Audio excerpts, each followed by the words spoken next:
continuando con esta serie de charlas que tenemos programadas para el municipio de Soledad con sus memorias urbanas. En primera instancia estuvimos dialogando con la historiadora abogada Adonay Moreno.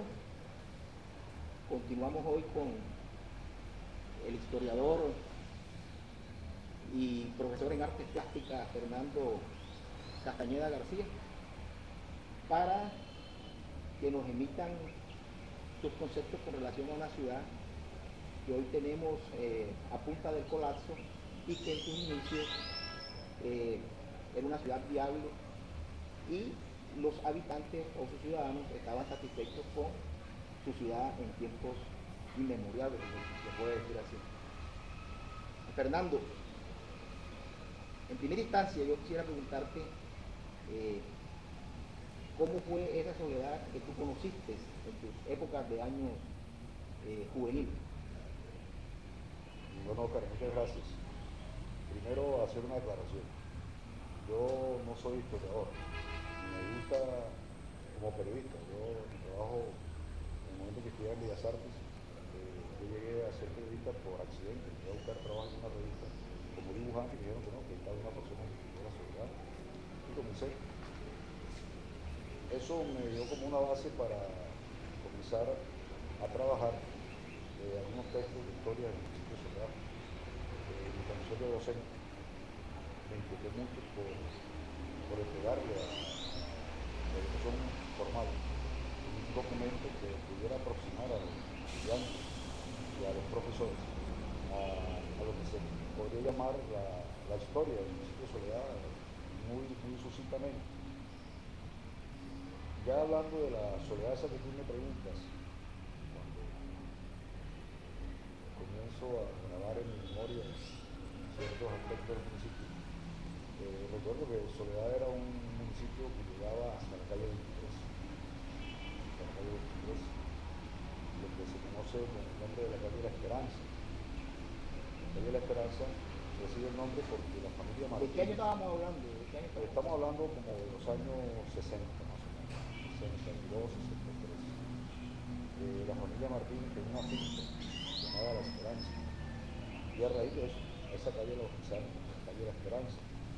Exactamente esa finca está ubicada en la calle 23, entre carreras 19 y 21. Hacía parte de la zona urbana, de la zona rural del municipio. Sí. Y el colegio donde yo estudiaba en la primaria, que era el colegio El Pradito, el colegio Francisco de Paula Santander, llamado El Pradito, ya estaba hacia las afueras del municipio. Aun cuando colindaba con la ciudad. Ese colegio Pradito, ¿qué es hoy en día? Hoy en día es una institución educativa su nombre es Francisco de Paula Santander. Le decían El Pradito porque frente a ese colegio había una finca que se llamaba El Prado. Le decían El Pradito. ¿Y actualmente existe ese colegio? Sí, ese colegio existe ahí, está en el núcleo donde funciona el bachillerato de Dolores María Cruz. En la manzana, Ese bloque es entrando de la 23 hacia Recolza, es el primer colegio que tú consigues. Se llama Francisco de Paula Santander. Y te digo que recibe el nombre del Pradito porque la finca que se llamaba El Pradito era la finca donde queda hoy en día Recolza. Por esa razón lo llamaban Pradito. De esa Soledad, tengo que mencionar todos los nombres de los barrios en ese momento.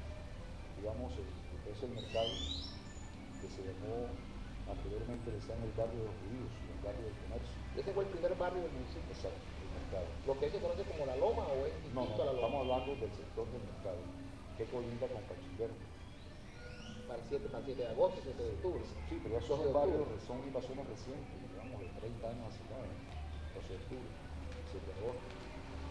Pero el barrio de los judíos, es donde está toda la parte comercial del mercado, era la parte comercial del municipio. ¿Por qué le decían el barrio de los judíos? Porque es como hablar hoy en día del cachán, le gusta el negocio. ¿Había mucho judío ahí? No creo. Creo que era una forma peyorativa de llamarle a ese barrio, el barrio judío, porque la gente que vivía ahí era comerciante, era gente nativa de del municipio, y pronto... Eso es como decir los turcos en mercado. Exacto, algo así. Pero no eran descendientes, o sea, no eran descendientes de judíos, eran apellidos Nieves, Escorcia, Eran judíos criollos. eran criollos, eran judíos soledeños. Esa gente que tenía ese tipo de comercio ahí en el mercado, y según la historia, se llamó inicialmente el barrio judío. Estaba el barrio Cachimbero, estaba el barrio que llamaban la hortaliza de los Robles, donde aquí aparece el barrio La Bomba, aparece... Y era una hortaliza. Sí, estaban todavía hasta los años 60, estaba la hortaliza de los Fon, los pinos Fon. O sea que aquí hubo raíces también chinas. Estaban los pinos Fon, que quedaba, sus hortalizas quedaban en la parte de atrás del antiguo matadero de Soledad. Ahí tenían los Fon, unas hortalizas de la familia Fon. Estudié con uno de ellos. ¿Todavía residen en el Sí, municipio? uno de ellos reside aquí frente al barrio deportivo, ahí en la calle 24, ahí reside uno de Fon. Estaba bueno, el barrio Cachimbero, el barrio de los judíos, que es el mercado, la zona del mercado, el barrio de la hortaliza de los Robles, que después se convirtió en La Bonga, en La Loma, todos esos barrios que estuvieron por ahí periféricos a la iglesia. El barrio Cachimbero, el barrio de la Cruz de Mayo, que era la calle ancha que llamaban, el barrio de la Cruz de Mayo, la calle 15, que salía hacia la parte de atrás frente a los mangos. Está Estelca, por ahí. Transelca. Esa era la vía que se conectaba con la dirección que viene Ese era el punto de acceso del municipio. hacia Barranquilla. Hacia Barranquilla. Estaba... Yo le escuché decir a la profesora Donay Moreno de que la carrera 19 siempre fue la entrada principal del municipio. No, o sea, creo que el municipio tenía dos entradas, pero la más antigua es la que estoy mencionando, la calle 15, que hoy en día, en lo referente a la parte urbanística del municipio, teniendo en cuenta el transporte y todas estas cuestiones que obstruyen, digamos, una circulación libre, se debe rescatar la calle 15, se debe rescatar y conectarlo otra vez con ese antiguo camino. Tú me hablaste de 1960, ¿verdad? Sí, te estoy hablando aproximadamente de los años 60, 62. 1960. O sea, ese barrio de los judíos que tú me hablas, ese fue el primer barrio que se dio por fuera del marco principal de la plaza. Exacto. O sea, en el momento en que Soledad comienza a crecer, ayer hablábamos en tu casa y yo te decía que Soledad no es un municipio fundado, o sea, aquí llegan con el Eugenio Estupiñán, no con la premisa de los españoles de venir a fundar una ciudad. Él llega aquí porque él era el capitán O sea, que de aquí la no se encomienda de Paluato. no se instituyó la ley de India. No, aquí no se instituyeron. Sin embargo, fíjate que se hacen los trazados como lo establecieron los españoles. Pero hay que entenderlo porque el capitán Antonio Eugenio Estupiñán era un español, pero él no viene con la misión de fundar un pueblo. Él llega, como él era el capitán de la encomienda de Paluato, ya lo habían encargado de la administración de la encomienda de Paluato, que se llama María Carrillo. La intención era la de conquistar territorio. Más que conquistar, la de él era establecer un negocio. Entonces él solicita ante el licenciado Miguel Nado que le conceda un permiso para poder instalar una portera que llamó San Antonio. Entonces la portera San Antonio, y él trae a unos indios de Paluato, según la historia, trae a unos indios de Paluato y construye los primeros bohíos y unos corrales para la vida cerca. El negocio fue tan próspero que en 1602, de acuerdo a los documentos, estoy hablando de un documento que se llama Visita de Bolívar. En esa visita de Bolívar está el interrogatorio que viene a hacer aquí Juan de Villabona, que viene a interrogar a Antonio Moreno Estupiñán porque hay muchas quejas contra él. Y allí uno consigue esos datos. Entonces, ¿qué sucede? Que De maltrato a los indígenas. Y no, y también había un negocio, él instala una especie de retén, de alcabala, retén aquí en el río. Entonces los indígenas de Malambo se molestan y le dan una queja, pero vienen a averiguar qué pasaba. El oidor real, se llamaba Juan de Villabona, viene eso. Juan de Villabona y su diablo. Entonces te decía que Soledad surge como una necesidad comercial de Antonio Moreno Estupiñán. El negocio de la cría de cerdo fue tan próspero que según los documentos históricos, para 1602, en cada corral de esos había más de 100 cerdos. Era un negocio próspero, porque el negocio consistía en el jamón y en la manteca para enviar el pan. Ese era el negocio. Eso es un negocio próspero. Eso se convirtió en una especie de imán que iba atraía gente de otros sitios. Se fueron instalando para también montar su negocio de cerdo, sobre todo familias catalanas. Se dice que a muchas de esas familias catalanas las trajo Álvaro de Leyva. Álvaro de Leyva tenía un negocio de transporte fluvial, vivía en Maipós, y traía familia a Soledad. Compró una de las ciudades más antiguas también que tenemos aquí en la costa. Entonces él traía familias que se vinieron a instalar aquí y así fue dándose un crecimiento urbano poblacional de Soledad. Ya el trazado del municipio pues está sujeto a esos principios de isla, trazan calles, carreras. Sí, es un damero. Se dice una plaza y lo demás viene en cuadritos. Ahí se va dando ese desarrollo del municipio. Pero, y lo que tú ves primero, o sea, ¿qué recuerdas tú? Por eso es que este ejercicio, que no es periodístico, es investigativo, más que periodístico es investigativo. Precisamente por eso es que yo estoy haciendo este tipo de charlas con los referentes o con las voces de la memoria que tiene el municipio y que son ustedes. Entonces, yo quisiera saber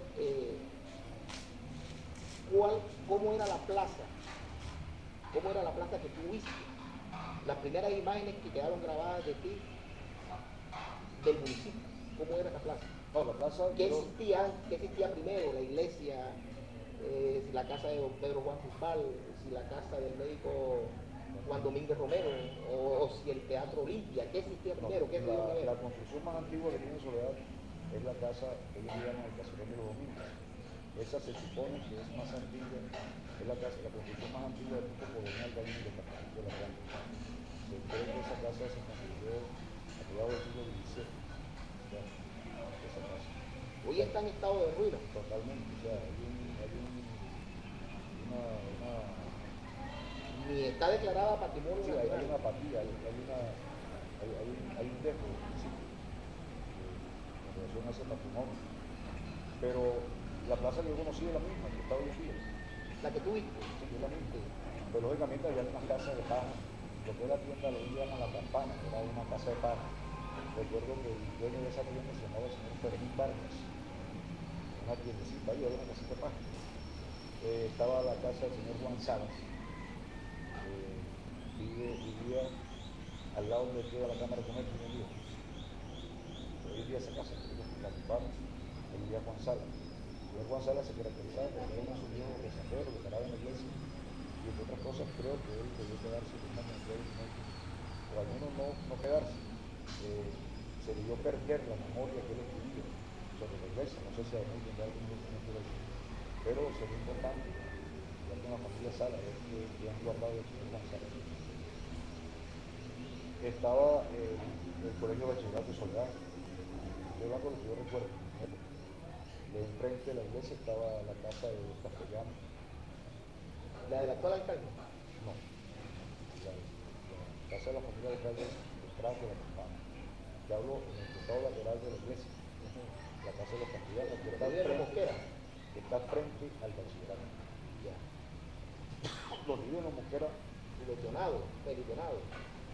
Bueno, esas casas fueron construidas posteriormente.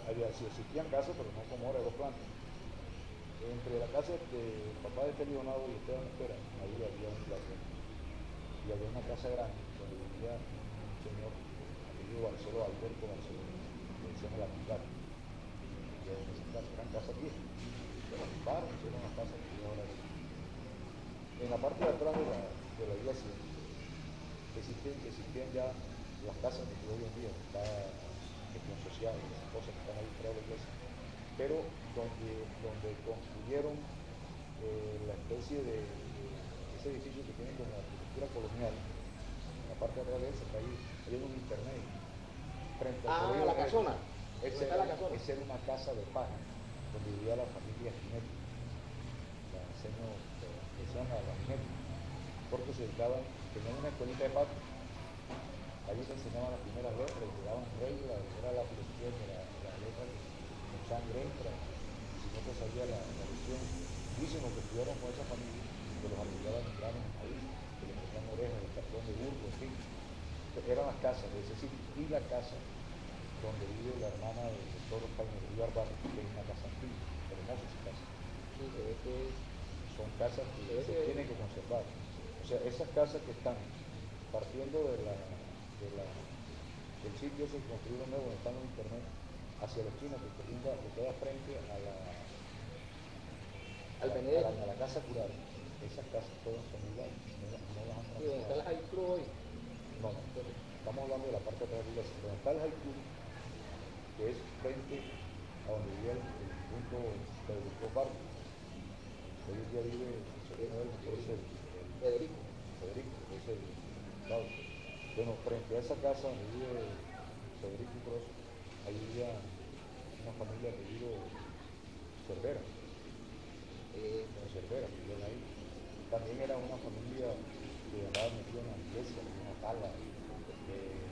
Hasta vivía el Yardo, no me acuerdo bien, creo que era Jiménez, el Yardo, le decían caballo cochero, que era el que tocaba las campanas, y uno le decía caballo cochero, y él se molestaba. Bueno, esa manzana que tú ves allí, logré conocer al lado de la casa de los Cerveros, ya diagonal del hospital, logré conocer una pared de mampostería gruesa, y según la historia, allí también existió otra casa, pero esa del tipo colonial de mampostería. Digo la de Juan Bisbal. Sí, de Juan Bisbal. Ahí existió una casa de esa, yo no la conocí una pared, pero la referencia de mi mamá y mi dinero me decía que había una casa. De igual forma, bajando de la parte de atrás, o sea, en la misma calle del Museo Bolivariano, también existió otra casa de esa, yo tampoco la conocí. Pero te hablo de gente con la que yo he hecho algún tipo de trabajo, como que estaba haciendo ahora. Te voy a hablar de una persona, el señor Félix Barcelona. El señor Félix Barcelona me decía que allí tiene esa calle también otra casa, ¿no es? Mi tía Media me decía que en parte del mercado, hacia allá atrás, también existió otra casa. Yo ya la conocí, es una casa abandonada. Y allí en esa casa tenía un pintor que era Pío de la Rosa. Ese pintor se instaló allí. Pero esa casa que tú dices que tú hablas, que estaba en la parte de atrás de la antigua alcaldía, o sea, la de Pedro Juan Bisbal, según palabras del profesor Lapori, él me dijo, o nos dijo en ese momento, un trabajo de investigación que estaban haciendo unos estudiantes sobre la tesis que ellos tenían que presentar a la Universidad Atlántica. Me dijo que esa casa era una recaudadora de impuestos y que llegaba al caño. Ahora tú me estás hablando de otra casa antes de la casa de Pedro Juan Bisbal, a partir del caño. No, es la misma casa. Es la misma casa. Exacto, en la calle de atrás. Ajá. Es la misma casa. Lo que yo no puedo asegurarte es que haya sido una casa de recaudación de impuestos.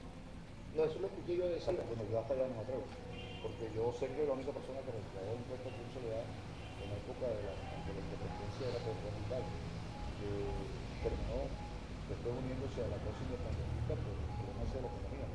Yo me acerco al árbol que más o menos me da. Entonces él aplicaba esa Para defender mi patrimonio. Claro, exacto. Él aplicaba esa filosofía. Hoy en día lo han usado por Soledad, no sé la razón. Pero más adelante aquí se va a dar una charla sobre Pedro Juan Bisbal. Bueno, ese era un pueblo bonachón. Tenía esos barrios que mencionaba. ¿De qué población estábamos hablando? Estamos hablando de una población de aproximadamente 30.000 personas. 30.000 personas, estamos hablando de los años 60. Bueno, de acuerdo a la configuración de la plaza, o sea, tenemos la iglesia San Antonio de Padua, el caserón viejo de los Domínguez que está en estado de ruina, la casa de Pedro Juan Bisbal y el antiguo Teatro Indio. Déjame explicarte algo.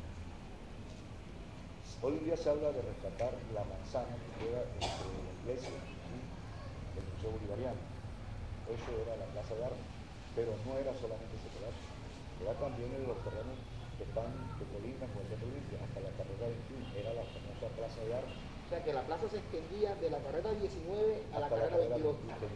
21. O sea esa era toda la plaza. la Plaza de Armas. La plaza de armas.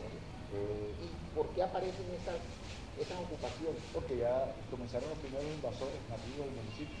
¿Cuál? Ya, Esos fueron los primeros invasores, o sea, que no eran extranjeros. la nativa aquí. Comenzaron en la isla. Ya, terrenos que eran de propiedad de algunos que fueron españoles, como Pedro Juan Vital. La parte de atrás, de sobre Variano, hasta el Cano, era de Pedro Juan Vital. Era de Pedro Juan Vital. La casa de los Domingos, toda esa manzana que circunda el bachillerato, por la parte de atrás, era de la familia Domingos. Que esa casa fue arrendada por los Domingos. No era propiedad de ellos, después de terminar con esa manzana, pero eso fue arrendado, se le arrendaron al conde del Estado. Pero los primeros referentes tuyos ya la plaza estaba ocupada. Sí, ya no, ya la plaza era como estaba. Ya estaba ocupada. ¿Cómo eran las vías? Éramos de herradura. no, la 19, la carrera 19 era en asfalto. Estaba asfaltada. Era en asfalto. Es más, esa vía la manda a asfaltar un alcalde que tuvo Soledad que se llamó Rafael Orozco. Pero no el cantante. No, Rafael Orozco Cuello. Él manda a asfaltar esa vía. Y estamos hablando de los años 50 y pico, cuando Carlos Antonio fue presidente, que llegó El 57. 55, 50, más o menos. Esa vía la pavimenta en ese momento, porque la autopista era Un solo carril. Era de dos carriles. De dos carriles, también era de asfalto, porque yo me iba con el carrito balinero, me iba a la autopista con los amigos, ya, a patinar allí en la autopista. Porque el pueblo nada más llegaba hasta la calle 23. Luego comienzan invasiones. Detrás de lo que tú conoces ya como el Parque La María. Ajá. Frente al Parque La María. Está el ferrocarril. Ubícate en la carrera 23. Carrera 23, claro. Lo que es la calle 24 solamente estaba la casa del señor Carlos Suárez. El resto era una cuestión baldía y ¿Eran terrenos municipales, eran égidos sí, o eran propietarios privados? eran terrenos municipales, todo, gente que murió y su familia más nunca tuvo que ver con eso. Entonces allí invade Juan Francisco Parra. O sea, estamos hablando después de la primera urbanización, o mejor no, urbanización no, sino después del primer asentamiento humano que se da, que es conocido como el barrio de los judíos, que es el primer asentamiento urbano fuera de la plaza, podríamos decir así. ¿Cómo aparece ese proceso de urbanización después de ese asentamiento judío hacia la parte más arriba del municipio? Por eso ya va creciendo el municipio. Entonces se van creando nuevas calles, por ejemplo, la calle 18 y la calle Santander. No tenían nombre de la calle. De prócer. Entonces tenía la calle 18, la calle Santander, y la calle 19 era la calle Nueva. En la calle 19 nació el poeta el doctor Severino, y nació también el músico Paco Galán. Luego viene la calle 20, donde vive José de Yajure, de Alfredo.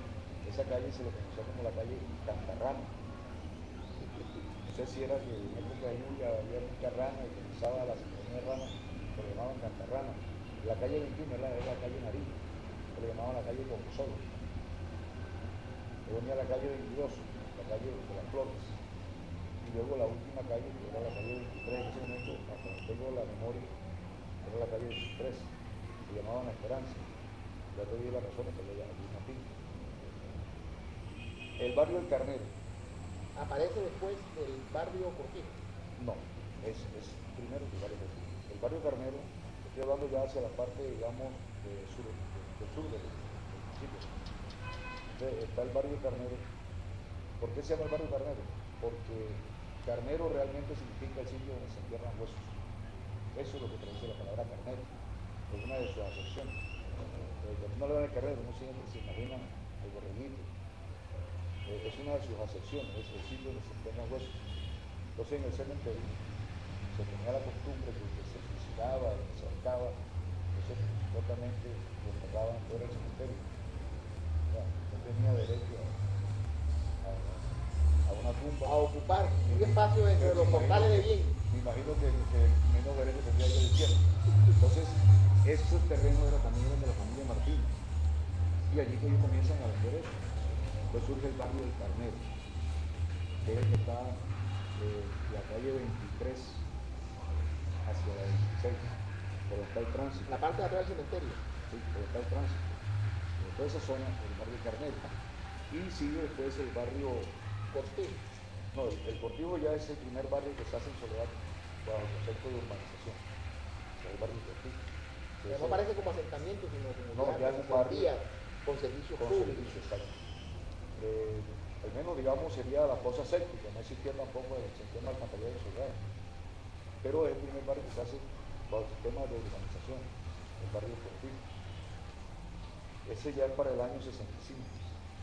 Y en esa misma época se da la invasión del barrio Ferrocarril, de la lidera José Rafael Orozco.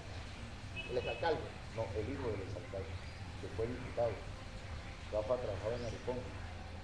Y Rafa tenía un verbo, tenía un tipo Vargas-Fila, decía, Rafa está vivo. Rafa tiene como sus 95 de años. Rafa tenía un verbo que fue eso incandescente, esos dinámicos que movían masas.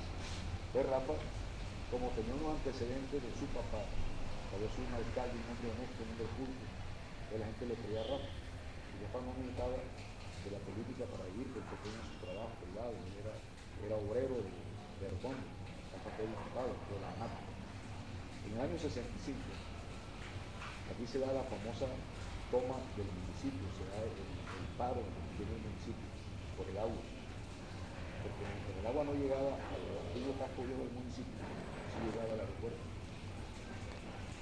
Entonces el pueblo se revuelve. Estando a más de porque está casi a 3 kilómetros, 2 kilómetros. Entonces el agua sí llegaba al aeropuerto, pero no llegaba a la residencia. Entonces la gente se revuelve y es Rafa, con el difunto Joselito Zambrano, con José Encarnación Miranda, el padre de Alfredo Miranda, el líder comunal, José Rafael Orozco, Encarnación Miranda, Pedro Bilbao, que es descendiente de Pedro Juan Bilbao, y otro grupo de personas que no recuerdo ahora. Ellos salen una noche del cine Colón y ahí programan la toma del pueblo. Salen, sacan las bancas del cine Colón, terminaron hasta por el cementerio. Frente a los mandos, ahí había una ceiba milenaria y la tumbaron. La urbanización Los Mangos. Sí, enfrente. Donde salía la famosa calle antes, que estoy hablando, ahí había una ceiba milenaria, la tumbaron para obstruir el paso. La tumbaron esa ceiba. Tuvieron el paso de la calle 18. De la calle 18, 17 para Barranquilla. Cerraron eso. Entonces, el gobernador del Atlántico era José La Coraza Varela. La Coraza, ¿qué tiene que ver ese La Coraza con la casa, la famosa casa La Coraza que está allá en la Plaza San Nicolás en Barranquilla? Deben ser familias, debe ser la misma descendencia. Entonces, ese era el gobernador. Y ese grupo de personas se van a pie y traen a pie a La Coraza Varela. Al gobernador. Traen a pie, lógicamente, de la 18 para acá de los estados de hoy en día los mandos, hacia el día. Y él se compromete a restablecer el servicio de agua cuando existía la empresa de Catlanza, que era Aguas de Catlanza. Aguas y era acueducto de la Catlanza. Entonces él se compromete. Pero fíjate quién revienta el tubo. El tubo que pasaba por donde está el arroyo del Platanal. Ahí había un tubo que todavía hoy en día hay un tubo que conduce el agua hacia el aeropuerto, en todos los barrios. Bueno, ese era un tubo pequeño. Y el que lo rompe con una pedrada es el difunto José Abraham Curi, hermano de Jesús, que lo revienta con una pedrada. Y yo estudiaba en el país. Entonces aquí comenzó una revuelta. La primera revuelta que se da en el municipio. Sí, una revuelta una historia de esa. que tuvo connotación internacional, porque según los organizadores de esa huelga, ellos recibieron una carta de Fidel Castro, estaba recién la revolución cubana, ellos recibieron una carta. 59. No, estamos hablando del 65, pero que estaba recién. Ya estaba recién.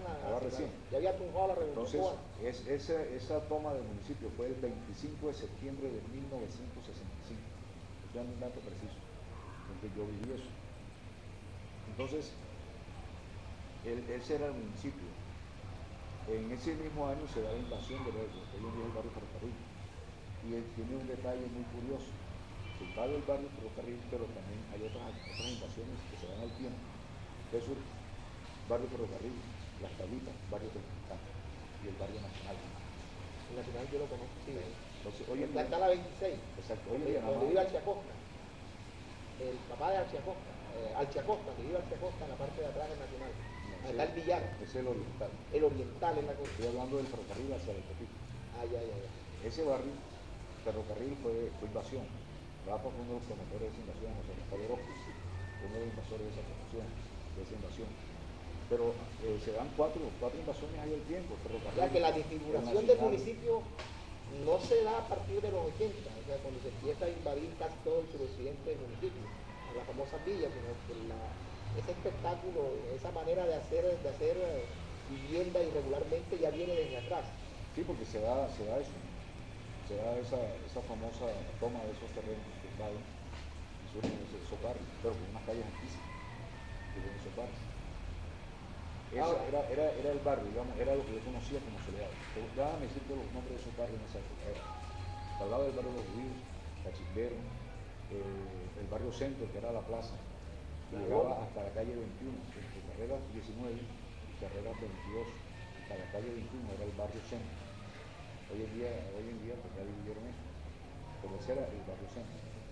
Estaba la Bonga, la Loma, la del barrio Cruz de Mayo, estaba el barrio Oriental, que es donde vive Alce Costa, el barrio Oriental, el barrio El Porvenir, que según la historia, esta era una finca que se llamaba El Porvenir, y por algunas circunstancias, yo no conocí esa historia, yo no había nacido, pero hubo una inundación allá en Sitio Nuevo. Entonces parece que las autoridades de Sitio Nuevo se pusieron de acuerdo con la Soledad y no sé qué, que compraron esta finca. Y vino familia de Sitio Nuevo. Sí, vinieron y se instalaron en Soledad. Aquí en este sector del Porvenir, ahí, yo digo que hay un 60% de familias que son descendientes de Sitio Nuevo. Mis padres vinieron de Sitio Nuevo, hoy en día, además Manuel García Yete, de Sitio Nuevo. O sea, no es nativo, no es raizal. Sí. Los padres son de Sitio Nuevo. Estaba el barrio El Cabrera, el barrio San Antonio, hoy en día está el barrio Humarejo. Eran los barrios por venir Oriental, Cruz de Mayo, Cachimbero, Barrio Centro, la Loma, la Bonga, el Pumarejo, allá el barrio San Antonio, estaba el barrio El Cardón, que es por donde vive el periodista Giovanni Montero. Todo eso hoy en día es San Antonio, pero se llama El Cardón. ¿Por qué se llamaba El Cardón? Porque había unas cardones, el cardonal, ahí por eso se llama El Cardón. Estilo Guajira. Exacto, entonces se llama El Cardón. Pero hoy en día se llama, no sé cómo, San Antonio. Ese era el pueblo. Pero tú me estás hablando de casi aproximadamente más de 30 barrios, me estás hablando de una población aproximada de 30.000 habitantes. O sea, yo quisiera saber qué espacios públicos conociste tú aparte de la plaza. O sea, estamos hablando de una población de 30.000 habitantes. Yo no concibo que una población de 30.000 habitantes nada más tenga un solo sitio de encuentro. No, el sitio de encuentro era la plaza, porque estaban los dos cines allí, el cine Olimpia y el cine Colón, 2 cuadras, 3 cuadras, había una calle. ¿No había otro espacio público similar? No, ¿dónde se recreaba uno? En las canchas de fútbol. Las canchas de fútbol. Los domingos uno salía de cacería, de la autopista hacia allá, del suroccidente del municipio, a cazar, a robar patillas, a la sotilla. O sea, uno salía, ese era el pueblo que conocí, el municipio que conocí. Tenía muchas canchas. Esa práctica como que era muy fuerte aquí en el municipio de Soledad. No, es más, la sofilia, haciendo como un paréntesis, la sofilia se nos ha indicado los costeños, pero por ejemplo en Alemania, en Estados Unidos, la sofilia se castiga. En Alemania, la persona que tiene acto sofilia debe pagar 25.000 euros.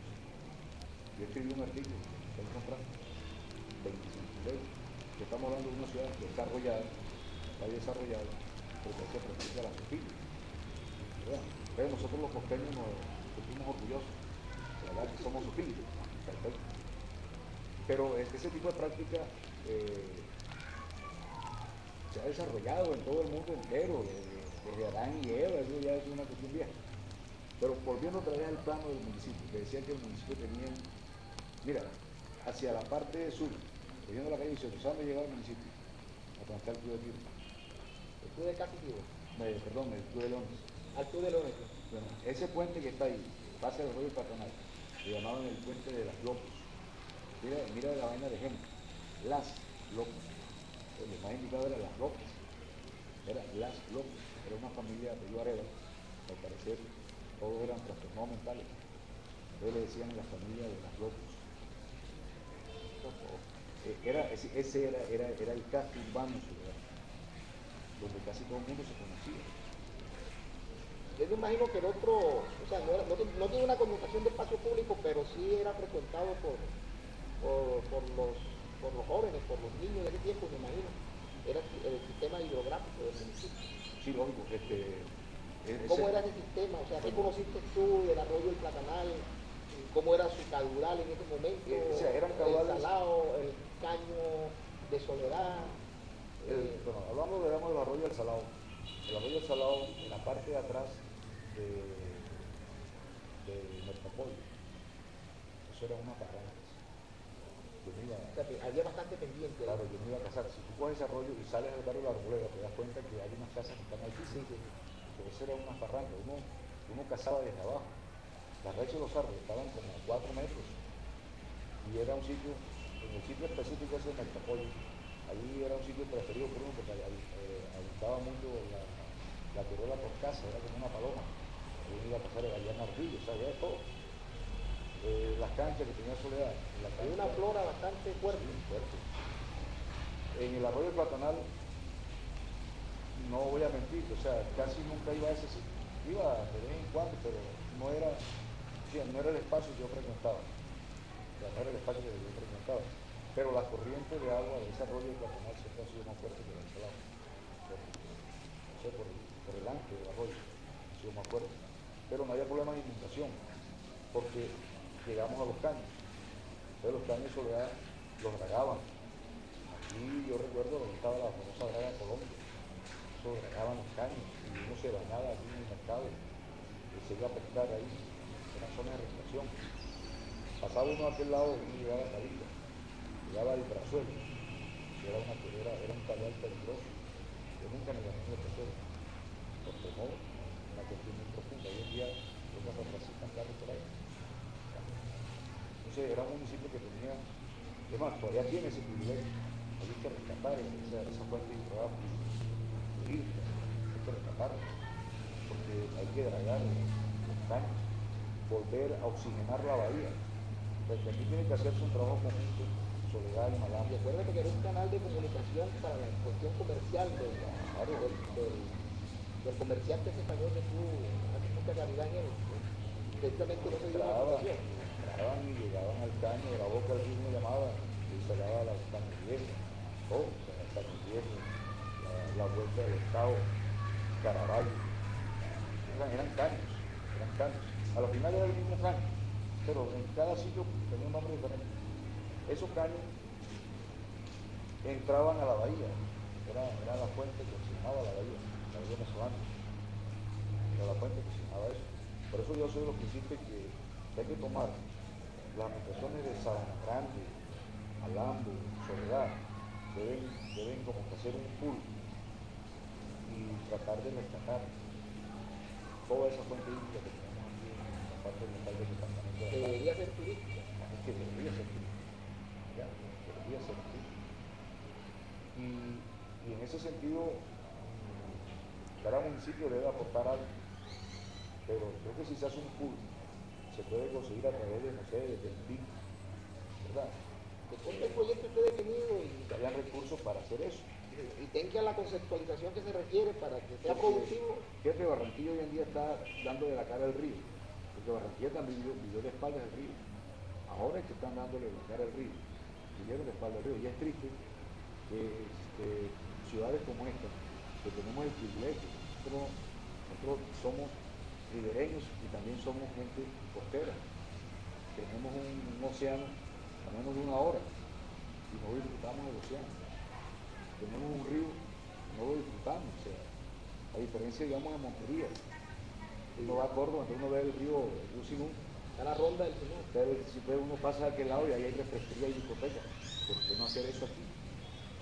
como una zona de tolerancia. Sí, ¿por qué no hacerlo? Es más, yo no diría que sea una zona sino de recreación, hay que ir con la familia. Porque también coger una zona como esa, una zona de tolerancia, no, yo no estaría de acuerdo. Pero sí volverla a hacer el turismo ese ecológico, ¿verdad? Construir allá, si caso, la Casa de la Cultura, hacer un teatro, un gran parque cultural. Todo eso se puede rescatar, eso no son locuras, son cosas que se pueden hacer. Eso es pensar la ciudad. Falta la voluntad. La que nunca ha dejado de faltar. Ser futurista. Y creo que en ese sentido, y voy a mirar a las cámaras, a los jóvenes que puedan ver esta entrevista, tienen una responsabilidad de construir la ciudad que los adultos no fuimos capaces de construir. Tienen esa responsabilidad. Yo no me eximo de culpa, porque aparentemente yo nunca he participado en las administraciones de ciudad, y gracias a Dios nunca he estado en ese cuento.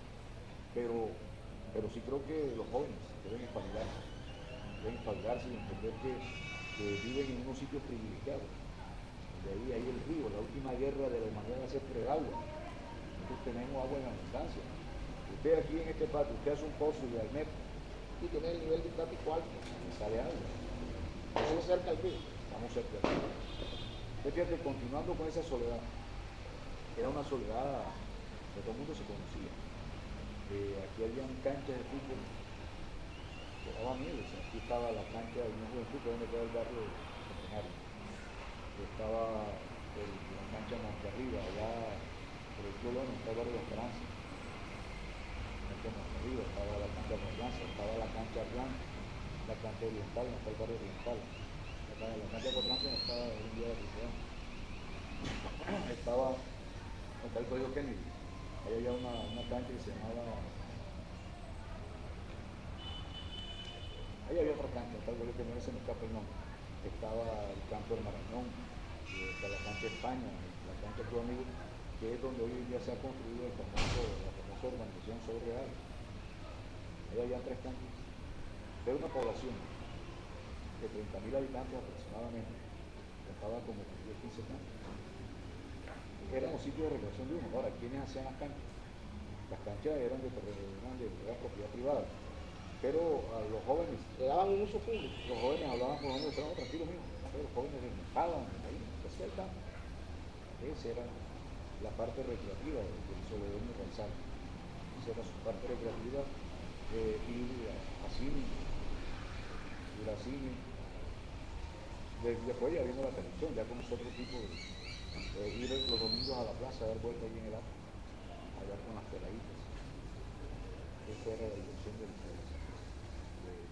mi juventud, era eso. Jugar boletas, ir a la escuela. Y los casos que sucedieron en Soledad, que aún están en la memoria, digamos, de asesinato, que movía toda la ciudad. Pero un municipio que matar a alguien era algo absurdo, no se concebía. Entonces los asesinatos que se dan en ese momento quedan grabados en la memoria del municipio, justamente por eso, fueron municipios magníficos. Y fueron algunos asesinatos no por hechos de robo, sino por pronto ocasionales, algunas cosas de esas. Cuando Facundo violó al distrito final de la Rosa, eso conmocionó al municipio. Cuando los hermanos de la Rosa, familiares, fueron alcanzados con defensa de Martín, y terminaron dando el Martín, eso quedó en la memoria. Estoy hablando de la década de 70. Eso era un pueblo de escasos habitantes, de habitantes, aproximadamente no era mucho tampoco. ¿Qué recuerdas tú de los primeros asentamientos que se dan después de la calle 23? Bueno, incluyendo la 30, el suroccidente del municipio. En el año 80 yo me voy a dar clases a Sabino, Córdoba. Yo me retiro de Diario del Caribe. Me voy a Sabino, regreso para unas vacaciones y me asombra que veo un pasacalle. Un pasacalle en toda la 13 de junio que decía Foro sobre Soledad 2000. Le vendieron la idea a la gente que era un foro para hablar de soledad, de la soledad del año 2000. Era una urbanización civilizada. Lo patrocinaba Diario del Caribe. Entonces, cuando llego al municipio, Luego eso, el foro se iba a dar un sábado en el salón del consejo, en el antiguo Museo Bolivariano. Llegué y bueno, saludé a mi familia. Al día siguiente voy a ir al Caribe a hablar con el doctor Francisco Posada de la Peña, que era el gerente. Y yo tuve que se veía eso. Y yo le digo, me acuerdo, le digo, doctor, Pedro, ya salvarlo, ¿qué tal? Hombre, que tenía que ir, que se ve la situación que hay que ir, ahora vengo, que pensar que una duda. Yo que yo le pedí patrocinar un foro sobre Adolf Ríos, que se refieren a la producción de solar hace años 2000. Él no, le voy a confesar algo aquí, pero no lo diga. Y él sabía que le iba a decir algo, pero no lo diga. Es una organización que se llama Nacional. Fíjate cómo empezaron a retener. Ahora, el que ¿Eso era una urbanización privada o era una urbanización que le solucionaba los problemas de vivienda al municipio? Era privado. Eso era privado. Privado, pero muy privado. Yo creo que es una de las casas más costosas que se hacen aquí respecto a urbanización, porque ya en ese momento creo que ya se había acabado el Instituto de Crédito Territorial. Pero no son organizadores privados. Estaba en Nurbe. Bueno, exacto, pero comienza también con organizadores privados. Ya. Por ejemplo, el barrio deportivo, me parece que eso fue de unos organizadores privados. O sea, aquí muy poco las urbanizaciones públicas que tenían que ver con la solución a los problemas de vivienda del ciudadano. Fueron muy pocos las que se dieron. O sea, aquí podemos hablar de lo que es todo el espacio del barrio Hipódromo, todas las etapas del barrio Hipódromo que fueron construidas por el Instituto de Crédito Territorial. La gerente nacional era la hija de Leonardo Rastinillo, la hija de Moreno. La mamá de Samuel Moreno. María Eugenia Rojas. María Eugenia Rojas de Moreno Díaz. Bueno, ella era la gerente nacional del ICP. Ese fue un programa de interés público. Claro, porque viene de interés público. Viene de interés público. No podemos olvidar que el barrio Simón Bolívar es construido cuando Leonardo Rastinillo está en la presidencia. No, casas de madera. Casas de madera. De madera belga. De Bélgica. Sí, de Bélgica. Entonces, al menos ella hereda, ¿no? O ve de su padre que tenga soluciones de vivienda de interés social, pero dignas.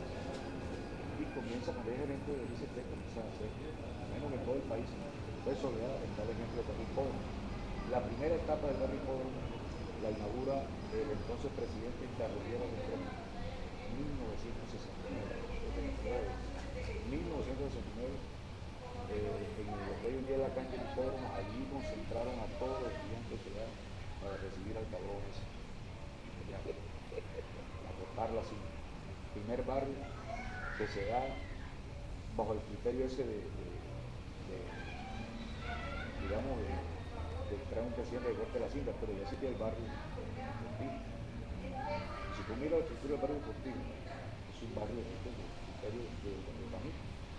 No se nota porque las calles son amplias. Y las casas son del mismo estilo. Sí, se nota. Luego viene entonces el barrio del Hipódromo. Y ahí el Hipódromo de etapa 1, de etapa 2, luego viene el Centenario, que era donde quedaba la cancha de fútbol, que se llamaba Campo Unión Juventud. ¿Cuándo empiezan a aparecer los elementos institucionales, los elementos arquitectónicos? Por ejemplo, por decirte, aeropuerto internacional, la gran central de abasto, terminal de transporte de Barranquilla, el más reciente, portal del Club del Transmetro. O sea, ¿cuándo empiezan a aparecer esos elementos? El aeropuerto que antes llamaba Avianca, era el aeropuerto de Soledad, llamaba aeropuerto de Soledad. De hecho, administrado por el municipio. No, lo administraba Barranquilla. Avianca, directamente la aeronáutica civil. Entonces, un 80% de los trabajadores de Avianca eran nativos, eran nativos del Grupo de Soledad. De hecho, ellos construyeron un colegio que fue el segundo año de la elemental, el segundo y tercer año elemental, se llamaba el Colegio Cooperativo Avianca. Estamos hablando del antiguo aeropuerto. Sí, pero estamos hablando de dónde quedaba el colegio ese. Quedaba ubicado en la calle 21 con carrera 23 en toda la esquina. Ahí quedaba el colegio Avianca. El COPAVA que llamaba. No, se llamaba Una cooperativa de trabajadores de Avianca. No, pero el colegio no se llamaba COPAVA, sencillamente decía Colegio Avianca. No estaba bien, decía Colegio Avianca, yo fui ahí el segundo y el tercer año. esa, digamos, es una de las primeras empresas de transporte. Y es como para los años 50. Los años 50, no puedo precisar la fecha, pero para los años 50, porque ya en el 61 yo fui estudiante, entonces se supone que es una escuela que esa empresa la tenemos que llevar hasta los años 50.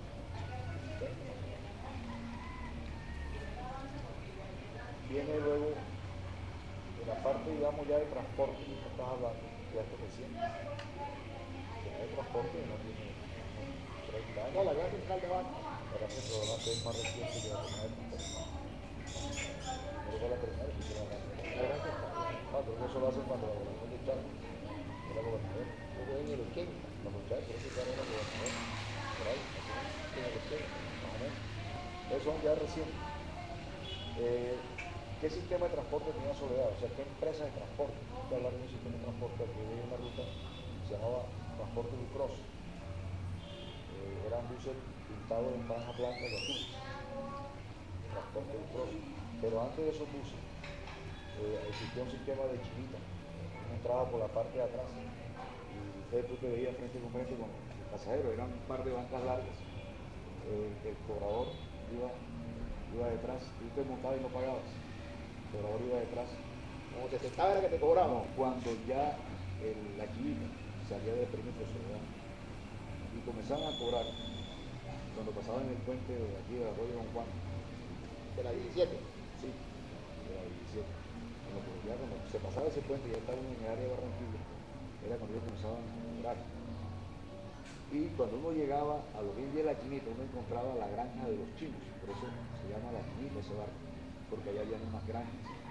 Unas granjas avícolas y una granja de hortalizas, de los chinos. Entonces, cuando uno En los límites. Entre Barranquilla y Soledad. sí, lo que hoy en día es el barrio de la Quinita. Sí. Bueno, eso era una granja. Entonces, cuando uno llegaba a ese sitio, uno decía, ya estamos en Barranquilla. Creo que en la isla Rondón también se daba eso. Esas hortalizas, ya había unos chinos debajo del puente. Sí, y una isla. La isla Rondón. La isla que es conocida como 1972. Por la cuestión del Pumareo. Es correcto. Que se llama Puente Laureano Gómez. Exacto. Él es un puente Pumareo, porque los costeños son más liberales que el carajo, de no saben el puente Pumareo. Bueno, fíjate, ese era como que el sistema de ese transporte. Entonces llegaron las rutas esas que te digo, transporte lucroso. Luego, para la década del 70, Hernando Villarreal hace una cooperativa, una empresa de transporte, se asocia con otra gente, entonces crean Portasol, porque ya se acaba el barrio pobre. Y viene algo muy interesante. En la placa de esos buses colocaban Hipódromo Soledad Aeropuerto. Entonces, por eso la gente que vive en el barrio pobre siempre se sintió que vivía en Barranquilla. O sea, hay razones. Destacaban el barrio como si no fuera de Soledad. Exacto, o sea, hay razones elementales para poder entender que una simple placa de un bus te acondiciona mentalmente. Es Hipódromo Soledad Aeropuerto. De los habitantes del barrio Hipódromo, los primeros que llegan a la primera etapa y hasta la segunda etapa, que viene mi hermana Carmen, yo diría que un 30% de esos habitantes eran de Soledad. Ya, se fueron de su casa, tuvieron sus mujeres, sus vainas, fueron, entraron su casita, a pagarlas con cómoda cuota. Recuerdo que mi hermana pagaba 120 pesos, creo que era lo que pagaba en suelo. Bueno, pero fíjate que esos detalles, digamos, una simple placa, hace que la gente pierda el sentido de ubicación.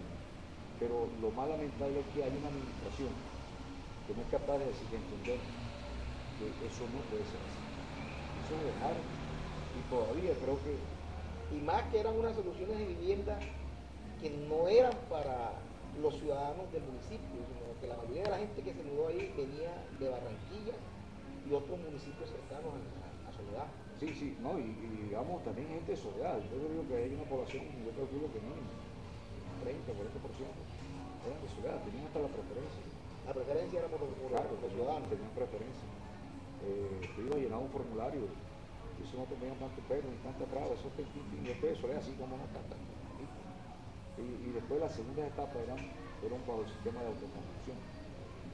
Ya se empezó a generar el sistema. Sí, a de generar. autoconstrucción. Ya porque eso cambia totalmente la imagen de la urbanización como un elemento único. Bueno, serían los mismos planos, ya los mismos diseños serían. Sí, sino que la gente, la misma retícula, pero la gente construía a su la manera. gente iba a hacer las zanjas. Era realmente lo que hacía la gente, hacer los cimientos. Y después el ICT, con su arquitecto, levantaban las casas. El diseño persistía, o sea, lo que la gente colaboraba era en la autoconstrucción. En la construcción. Claro, pero el diseño persistía. O sea, primero las casas del hipódromo de los 30 hacia arriba. Son similares. Todas son iguales. O sea, hay un diseño que prevalece, sencillamente la gente pone su mano de obra, porque quiere tener su casita, entonces quiere que eso, ¿verdad? Y como son más baratas, usted pone la mano de obra, usted viene y trabaja aquí un domingo, para que sigan domingo. Trabajaban ahí, sigan con la familia, sean sancochos, sean los cimientos, bajo la dirección de un arquitecto y todo. Todos los trazados iban a ser. Ese es el sistema. Eso que tú estás diciendo ahora lo está haciendo Cemento Cemes y Manizales. Cemento Cemes le facilita al ciudadano los bloques y el ciudadano paga esos bloques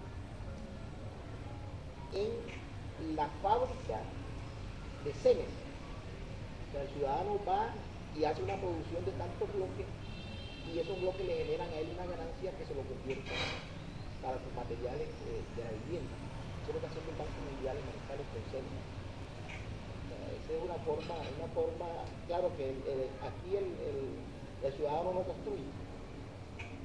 O sea, él lo que hace es que aporte una fuerza de trabajo, la empresa lo pone a trabajar, él genera una plusvalía y esa plusvalía se la pagan con materiales.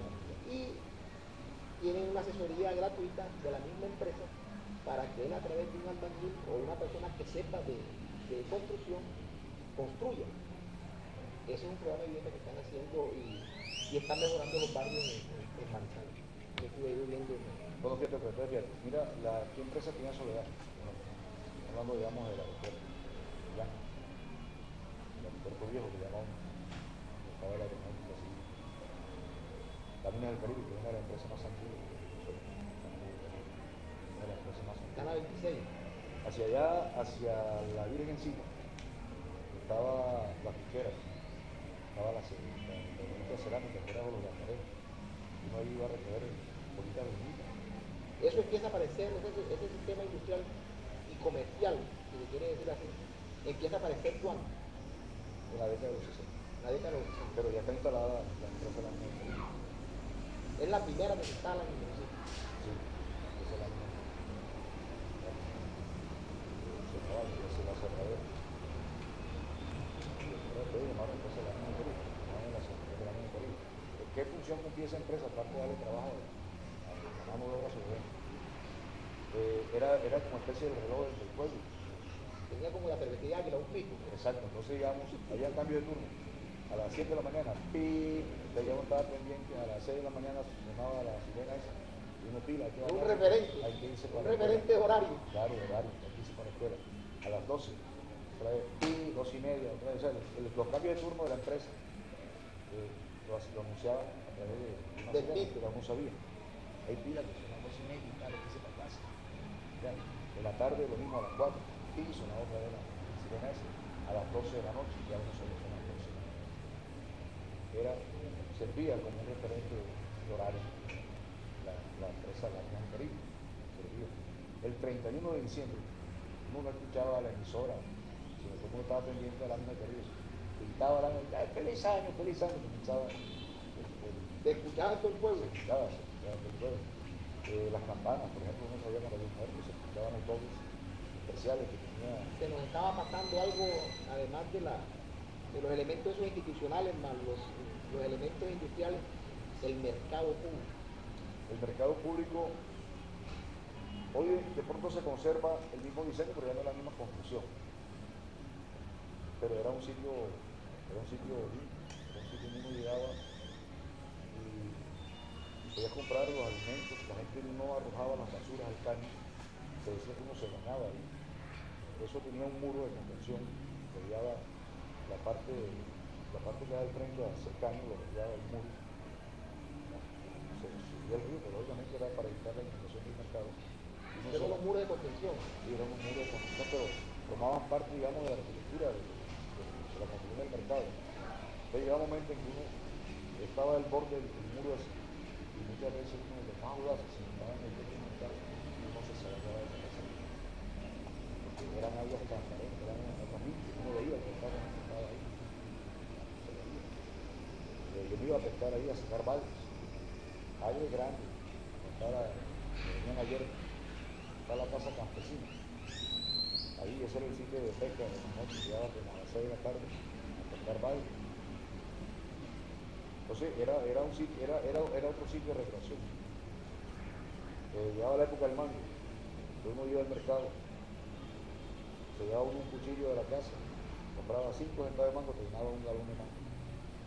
Comé mango, ¿qué más comía? Entonces uno hacía la vaquita, pero traía la cuadra, vamos al mercado. Ahí le pongo un centavo, ya está, como un centavo. Uno compraba un galón de mango, 5 centavos.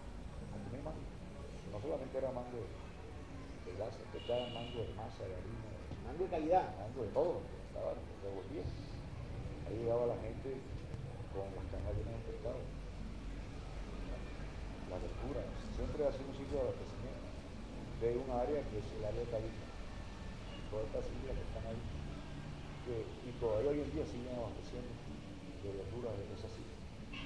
La Gloria, eso abastece su unidad de todo lo que tiene que ver con la cerveza, ramas, con todo ese tipo de hortalizas, y abastecen eso. Inicialmente eran los chinos, y lógicamente la gente acá también, pero los chinos tenían su hortalizas. Entonces, hoy en día vemos que eso es un muladar, pero fueron sitios de vida, sitios de vida en todo sentido, desde la parte alimenticia hasta la parte recreativa, eran sitios de vida.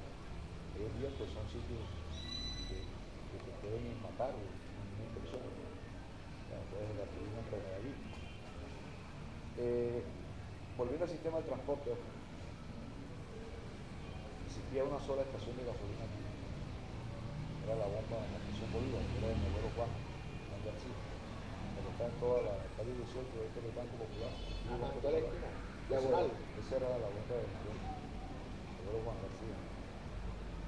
Era la única estación que había aquí de gasolina. Una empresa, la Coil Móvil, era la que llenaba los tanques. Era un pueblo tan sano. Mi abuelo era notario en la Alcaldía Tercera. Mi abuelo venía en las tardes, llegaba ahí a la bomba, el Junto Manuel y los negros, que eran los solteros en ese entonces. Le entregaban al abuelo el producido de la venta del vino, con bolsitas en papel. Y el abuelo se iba tranquilo para la casa de la mujer, nadie lo tocaba. Y llevaba al sitio algo, no sé, 1.000 pesos, 2.000 pesos. ¿Qué era plata? La plata, una casa que costaba 5.000 pesos. Yo recuerdo teniendo como 10 años, la casa frente a la que yo vivía, la vendieron por 5.000 pesos. 5.000 pesos al día ese sitio. 5.000 pesos que se todas las plata. A mí me daban estando en el bachillerato, ya haciendo el bachillerato, a mí me daban 30 centavos o 50 centavos. Centavos. Eso me alcanzaba para la merienda, para ir a jugar en plata, para todo me alcanzaba 50 centavos. Cuando estudiaba en el bachillerato de la Libre, existía el sistema de las tiqueteras. Uno le compraban la tiquetera y uno se montaba allí y pagaba con la tiquetera. Entonces, Soledad era un municipio que tenía una vida muy agradable. Sin decir que ahora no se tenga con toda la violencia que tiene el municipio. Soledad es un municipio acogedor. Por muy mal administrado que esté, este es un vividero bacán, con todo de cualquier violencia que aquí todos los días se nutren las crónicas rojas, de los asesinatos, de los daños que hay en ciudad, de los ataques. Sigue siendo un pueblo chévere, pero será que uno lo lleva como que todavía en el corazón y siente que es un pueblo chévere. Eso tampoco es propio del municipio, eso tampoco es propio de la ciudad, eso es propio de toda la ciudad. Y es un pueblo acogedor, aquí el que llega, hermano, se le recibe con los brazos abiertos, de acá, aquí no hay ese cebo de que primero es aquí. O sea, Soledad siempre ha sido así. A todas esas explicaciones, a todas esas, más que explicaciones, a todas esas imágenes que nos acabas de contar y que te idearon una ciudad dentro de su contexto juvenil. Actualmente, hoy, ¿cómo crees tú que la ciudad pueda generar un proceso de urbanización para la transformación que requiere ella misma? A ver, uno tiene amigos arquitectos. Además, que tengo aquí a mi izquierda, no como el mal ladrón, lo tenemos en arquitecto. Creo que atendiendo y entendiendo lo que plantean los arquitectos, hay que hacer una ciudad que sea más humana, una ciudad donde todo el espacio sea bien utilizado, que haya más zonas verdes. Es que necesitamos humanizar a la ciudad, ornamentarla. Hay una época en la que vimos que el calor es insoportable, porque la capa de ozono, pero tenemos árboles que son de nuestros sitios, los árboles en sitio como el matarrafón, por ejemplo. La gente se ha dejado aculturizar en ese sentido, desde el punto de vista de la ornamentación. Hoy en día nos quejamos del calor, pero estamos sembrando árboles en la puerta de la casa que no sirven para nada, ni sombra que produce, que tienen basura. El matarrafón era un árbol, o es un árbol que es fresco, un árbol que le permita al niño ver todo el proceso ese de la metamorfosis, de la mariposa. A través del gusano del matarrafón uno ve cómo se transforma en una sale una mariposa. Famosas mariposas amarillas negras, son hermosas. El matarrafón, la flor del matarrafón es una orquídea, tiene forma de orquídea, es un árbol hermoso. Sí, Yo creo que hay que enseñar a mirar a la gente, enseñarla a entender. Yo quiero decirte una cosa, que la respuesta no la tenemos los arquitectos, nosotros somos unos instrumentos de gestión del querer de un ciudadano. O sea, las ciudades la diseñan sus ciudadanos. O sea, la forma de vivir, la forma de escoger cómo vivir son de sus ciudadanos. Nosotros lo que hacemos como arquitectos es... Ustedes manejan el espacio, o sea, ustedes son los indicados para decir normal. Tiene espacio claro de 80 metros, dejar 30 metros de zona verde. Uno de pronto en 80 metros hace una casita, no tiene impacto. Pero creo que es un trabajo manual. El arquitecto no puede salirse del plano de la ciudadanía, o también un ciudadano que vive en un espacio que a él no le puede. Bueno, por eso te repito que nosotros somos un instrumento de gestión. O sea, nosotros gestionamos lo que tú sueñas de cómo debe ser la ciudad. Porque tú no tampoco le puedes diseñar algo diferente al ciudadano, porque no lo va a coger, porque no son sus deseos. Por eso es que uno tiene que tratar de esos sueños tuyos, tratarlos de llevar a cabo como tú lo deseas, no como yo lo quiero, que debe ser. Ahora, ¿qué ciudad queremos? Yo pienso que el concepto de ciudad es diferente al concepto urbano, el concepto de la urbe. Si hablamos del concepto de la ciudad, estamos hablando del ciudadano, del habitante de la ciudad. Hay que transformar a ese ciudadano, ese hombre hay que transformarlo para que podamos decir si ahora sí vivimos en una ciudad donde existe el respeto hacia la vida, hacia todos, o sea, existe el respeto al otro, donde mi libertad termina en dependencia de la suya. Esa es la verdadera ciudad, la clase de gente que la habita, porque la construcción es la parte urbana, la parte de la urbe. Estoy de acuerdo contigo ahí en ese sentido, porque ¿qué diferencia una ciudad como Cali a de Barranquilla? ¿Okay? Porque si tú vas a Cali vas a encontrar los mismos edificios, el mismo trazado, la misma disposición arquitectónica en la plaza, vas a encontrar algo similar. Pero lo único que nos diferencia entre ciudades, lo único que diferencia a las ciudades son sus ciudades. Yo creo que en ese sentido las administraciones tienen que apuntar a eso, a construir un ciudadano nuevo. Ahí sí estoy de acuerdo completamente. Un ciudadano nuevo. Y un espacio donde ese tenemos un ejemplo, Medellín. Claro, un espacio donde ese ciudadano pueda vivir como ser humano, con todas las condiciones mínimas para vivir decentemente como ser humano. ¿Verdad? Pero es tarea de las administraciones, por llamarle de alguna manera, pero yo pienso que hay un elemento responsable en todo esto que tiene que ver mucho con esa responsabilidad, y es la parte de mi experiencia como docente. He entendido que el docente se convirtió en un obrero que espera cumplir 20 años para pensionarse,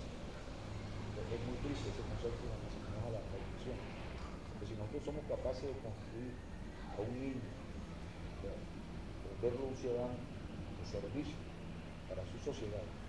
Entonces, de seguro que vamos a tener una nueva concepción de vida, desde el punto de vista urbanístico, desde el punto de vista relacional, vamos a tener una nueva concepción de vida. Entonces, creo que el esfuerzo tiene que ser mancomunado. Lógicamente tiene que haber una directriz que está en cabeza de la administración. Más sin embargo, tú que eres docente, tú que fuiste docente, el educando, en este caso el estudiante, no tiene dentro de su pensum una cátedra urbana y vive en una ciudad. Y lo que menos conoce es la ciudad y desconoce sus normas. Entonces, es oportuno dentro de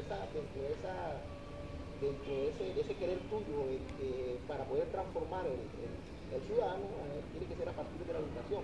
De la educación hay que implementar ese tipo de cosas, o sea, sentar una cátedra que nos diga cómo es la ciudad, cómo ha sido la ciudad en sus diversos estados, porque una ciudad del siglo XVIII no es igual a una ciudad del siglo XIX, y una ciudad del siglo XIX no es igual a una ciudad del siglo XX, una del XX al XXI, o sea, el contexto es diferente.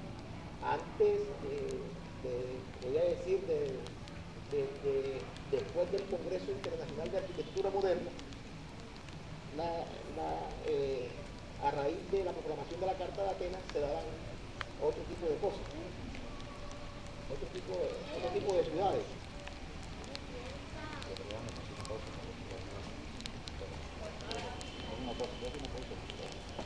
Yo se lo ahorita esa vez. Está cayendo agua.